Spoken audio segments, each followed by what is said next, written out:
hotel. It scared the pants off my wife. But she's got them back on. Everything's good. Thank you all for coming out. This is such a beautiful, beautiful day. It's the last Monday of early voting. The last Monday we're going to have a chance to cast that ballot and vote for change. And yes. Lord knows we need some change. Yeah! Think about this. After 8 years of Greg Abbott, we have the most extreme abortion ban in America. No exception for rape, incest, or effectively the life of a mother. We lead the nation in the number of school shootings. Gun violence has now become the leading cause of death for children and teenagers in the state of Texas. Our property taxes have gone up $20 billion. You're now paying more in taxes here in Texas than our fellow Americans are in California.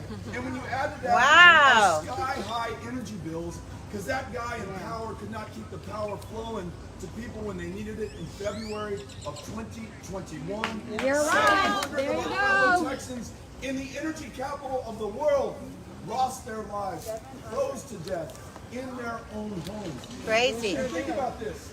Those educators who literally mean the world to our kids and the future for our state. So underpaid under Greg Abbott that they're working 2 or 3 jobs to try to make ends meet. They're having to perform to a high-stakes, high-pressure, standardized test that will never effectively measure the potential of those children or the effort that that educator is expending on their behalves. And then you think about this. We have a government today, not reflective or representative of us, who tries to pit us against one another based on our differences. Tries to make us afraid of our own history, our story, and the facts. We know that we are capable of so much more, so much better, and so many people are counting on us right now. The way that you have chosen to meet this moment with the courage, the perseverance, the tenacity, and your kindness is filling the state of Texas with hope. Right. We cannot allow this to become a false hope. Too many are counting on us for too much, especially the younger generation. That's true. They're not old enough to have a vote or a voice in this election, but through the actions that we take today, the commitments that we make right now, with 8 days to go before these contests are finally decided. We must each ask ourselves what more we are willing to do. Voting is important, absolutely necessary. I'm grateful that you're doing it.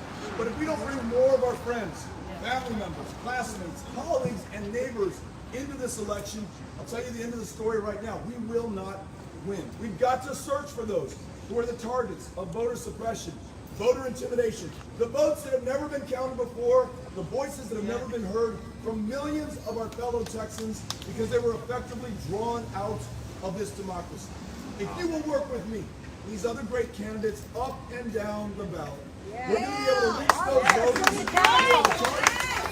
And look, won't it be some pretty powerful, profound, poetic political justice when the people who thought they were drawn out from participating in this election are brought in by all of us and form the margin of victory when we win this on election night.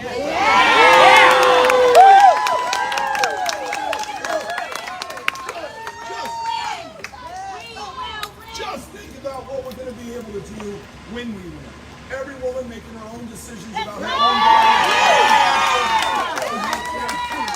Placing the lives of our kids over the interests of the NRA or the gun lobby. Paying those educators enough not to work a second or a third job. And giving them valuable classroom time back by canceling the STAR test in the state of Texas. I need more 6th graders here, because that's a big hit. Thinking about Becky Muller and her leadership of the AFL-CIO. Sometimes those in power, like Greg Abbott, try to take credit for the economy and the jobs that are created.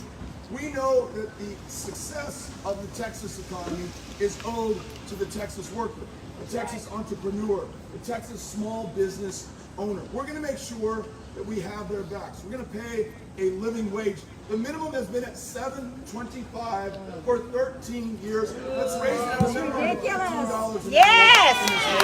Let's make sure that you're healthy enough and well enough to go to work by expanding Medicaid in the state of Texas. Putting in $10 billion a year to connect people with care, to lower our property taxes, and to create hundreds of thousands of jobs. Let's do smart, common sense, bipartisan things like legalize marijuana in the state of Texas. Yes, and allow people to get on with their lives by expunging the arrest record for those who've been convicted for possession of the substance in the past. Yeah.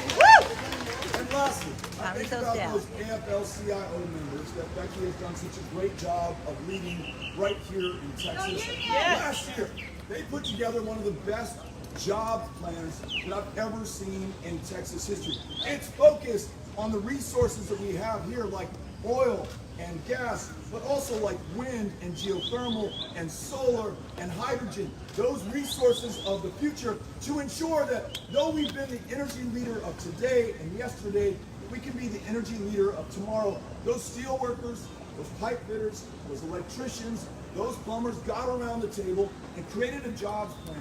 It's going to provide high wage, high skill, high value, union jobs right here in the state of Texas. Our full potential, that we realize our promise. Let me close with this. I acknowledge that the only reason we would be here, is because of those who have preceded us in this fight. That's okay, that's all right, We want to deliver for her as well, right? We've got to bring this divided state together right now. We've got to treat one another with the kindness, the respect, and the dignity that we deserve as Texans. Right.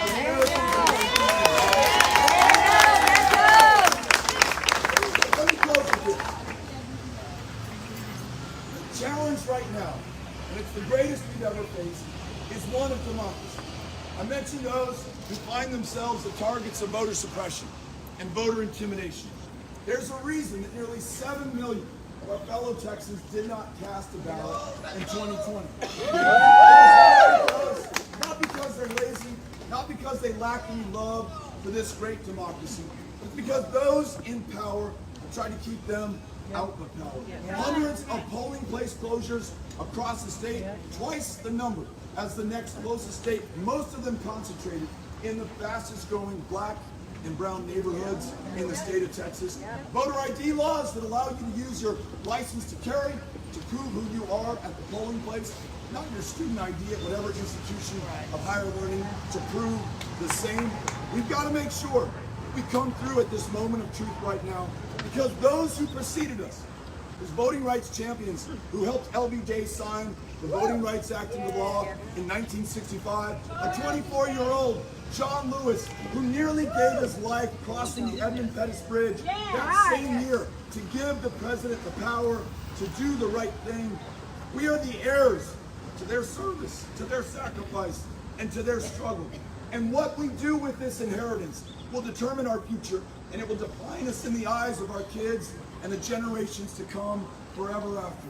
We cannot be found wanting in this moment of truth. We absolutely must come through.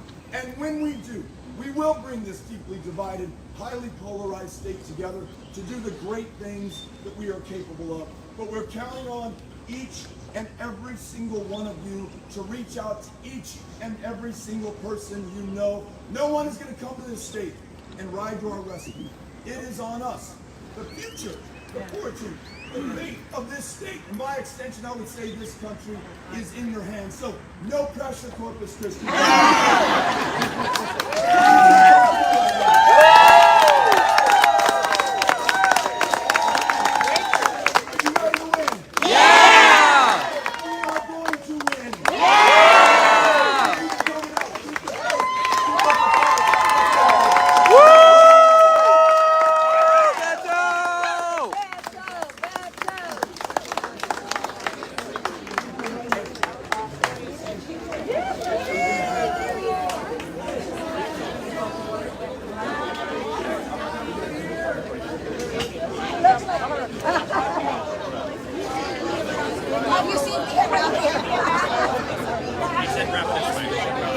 Just like push the finger out there and just like, it just etches it out.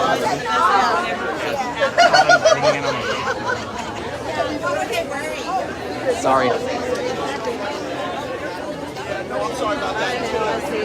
They're telling us it's this way. We were in the right spot. See you again.